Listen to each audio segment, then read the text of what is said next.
before we develop this the student class further, let's have a look at how the aliasing effect is occurring at the runtime.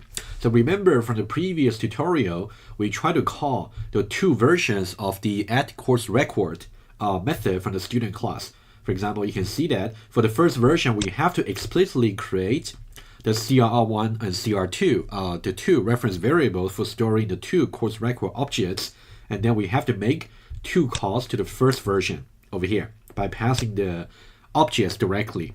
In the second version, we actually don't have to create any objects explicitly and pass them as input. All we got to do is simply provide the information that's necessary for us to create the course record objects, and that's the second version. However, for both cases over there, we do have the aliasing occurring at the runtime, and I would like to illustrate quickly to you at a diagram and also how we can test this on the tester. Okay, so now this is the diagrams we have done so far, okay, up to now. So from the, up to the previous videos, remember we also set the marks for the third course, which is 3311, to be 84. Okay, so this is exactly the diagram we have, we ended up with from the last video. So I'd like to show you only the aliasing phenomenon in this runtime over here. Remember what aliasing is. So now let's just review what the definition is for aliasing. So aliasing is simply, let's put it short. Aliasing simply means an object's address stored, you can say being stored in multiple reference variables. Okay, that's one way to see it. Alternatively, you can try to see from the other direction. You can say the other definition would be, you can say more than one reference variables pointing to the same objects. So both definitions are acceptable. So you should really know how each one should be interpreted. Okay, so let's have a look at how aliasing is occurring at the runtime of what we have got so far. Okay, there are two occasions of aliasing over here. So now you can see that. Let's see the first one. You can see that first of all we got CR1, which is pointing to this particular objects, and then we also have S dot courses, and then at position 0, and then it also points to this particular objects. So that's the first occasion of aliasing. Okay, that's the first one. Okay, so how do we test this? It's really easy to test. It's aliasing because these two expressions basically refer to the same objects, which means the same address in the memory. So what we can do is we can simply say CR1 on the one end, and also S dot courses at position 0, and then dot actually just that's it. So CS dot courses at position 0 also refer to so which refers to this arrow over here. So it's also referring to the same objects. Okay, if they refer to the same object, that means these two addresses are exactly equal. Okay, that's how we test it. Let's do it right away. Okay, so that's what we can do. So let's say over here. So now let's test out quick tests on aliasing. Okay, so now you can simply say CR1 and S dot courses 0 point to the same objects, the course record objects. So is that true or false? How do we test? We can simply, let's put a parenthesis to force the order of evaluation. We can say CR1 equals, which is an address, equals S dot courses at position 0. Okay, that's what we can do, right? And then let's execute this test. Let's see what we got.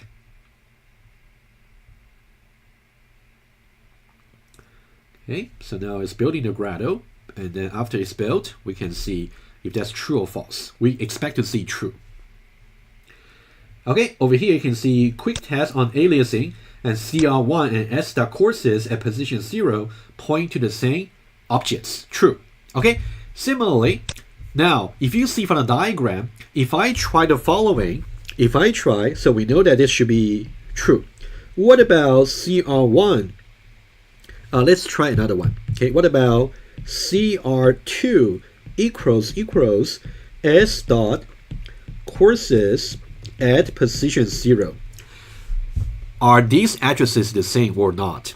Apparently not, right? Because you can see CR2 is referring to this particular object over here, and then S.courses at position 0 is referring to this separate object here. So their addresses are not the same. So we expect to see false. Okay, let's have a quick look. And then we can try the following. So now CR2 over here and S.courses at 0 point to different objects.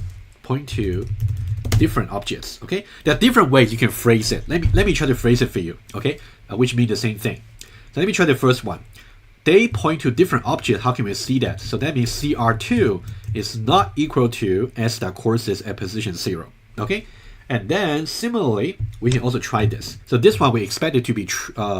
Okay, so this one should be true, and this one we also expect it to be true because they point to different addresses.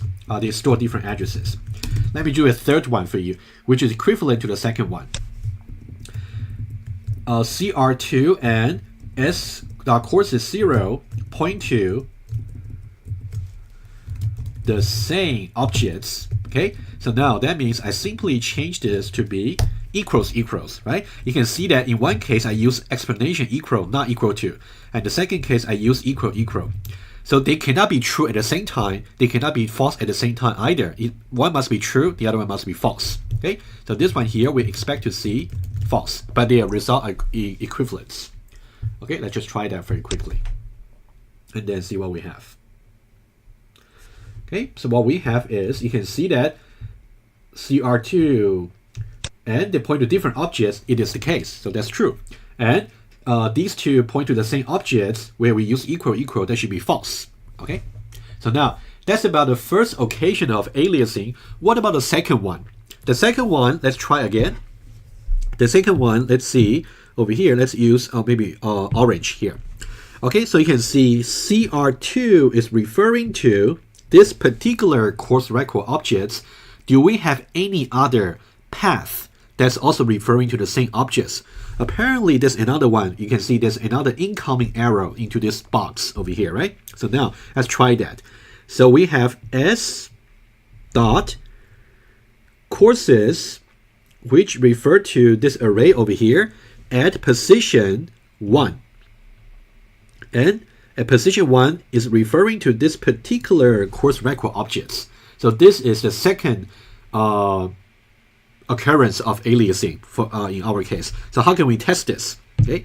So now, by the way, the previous one, this should be false, right? Okay, that's from the previous example. Okay. So now let's try another one. So now, what about we say, I'm running out of space. Let me put it here. If I say CR2, which is here, equals S dot courses at position 1. What do I expect to see? I should expect to see true, right? Okay, because they point to the same objects. And also, what about if I say CR1 equals S dot courses at position 1? Are they so CR1 is pointing to this object over here, and S dot courses at position 1 is pointing to this object over here. Are they referring to the same objects? Apparently not. So that should be false. That's what we expect to see. Okay, let's just see this in the test very quickly, and then I will recap very briefly. Okay, so now let's be careful. So now we get CR2 and S dot courses at position 1. They point to the same objects, and this one we expect to see true. Okay, so CR2 and courses at position 1. You can see the Java code itself is very neat and concise, but you have to know exactly what it really means behind the scenes. And the only way you can understand completely about what happens behind the scene is by drawing diagrams and visualize the object structure. It's a very important technique. So then we can say CR1 and S.courses at position 1, they point to different objects. And we know that because there's no aliasing between these two objects. Okay, CR1. So now we also expect to see true. And also the third one, CR1 and S.courses at position 1, they point to the same object. It is not the case. So it's just another way of saying this. So CR1 and, okay, let me just remember to put one back. Okay, you can see these two tests are completely symmetric. So we're just doing the same test on different occasions of the aliasing. Okay, so now we should also get true, true, false. Let's see if that's really the case. Okay, launch the tester. Okay, we also get true, true, false over here. Okay, so now, so let's go back here. So in this video here, basically from what we ended up with from the last video, we basically want to see how many occasions there are for aliasing. Aliasing is a very unique scenario for object-oriented programming because the addresses can be copied over by using assignments. So whenever you actually try to use reference assignment, for example, you can see that in the student class over here, in both versions, you can see version 1 and version 2, which in turn calls version 1. So they are basically using the same reference assignment over here. So you can also make a comment over here. So this is a reference assignment which creates a new occurrence of aliasing. Okay.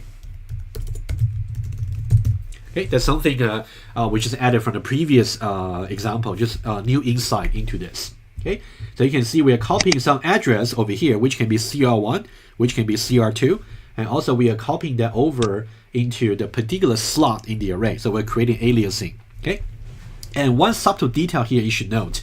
So you can see that I didn't put anything like, you can see that this actually another scenario of aliasing. You can say CR is pointing to the same object as pointed to by S.courses at position 2 over here, right? You can see another 2 arrows. But it's actually not possible to test. You can see that if I try to follow it. Okay, I'll just illustrate to you. If I say S out over here, I'll just put the expression here. If I simply say CR equals S.courses at position 2, you can see that we have the red over here for CR. We cannot resolve symbol CR, which means CR as a variable is not defined in the context of the student tester class. Why? Because CR, even though we draw that in the diagram for illustration, but think about where CR was defined. You can think it this way. In the version 2, let me just point to you. You can see in version 2 of the add CourseRecord mutated method, which is here, which is defined over here, you can see that the CR over here is created completely locally inside this method. Okay, so what we can say is the new CourseRecord object is object's address is stored in a local variable CR. Notice that variable CR is only visible within this method, which means outside this method here, you cannot refer to it. Okay, and the reason that we could refer to CR1 and CR2 previously was because CR1 and CR2, they were defined in the context of the student tester. So notice that, that's why I didn't put a test for CR. But you should notice that conceptually, there's really also aliasing going on here. It's just that CR is only making sense only in the moments when we try to call the add CourseRecord method, the second version, only at that moment there. Once we finish executing that particular method, CR is gone. Local variables will always be discarded after you execute the methods. Okay, so just subtle point. This test does not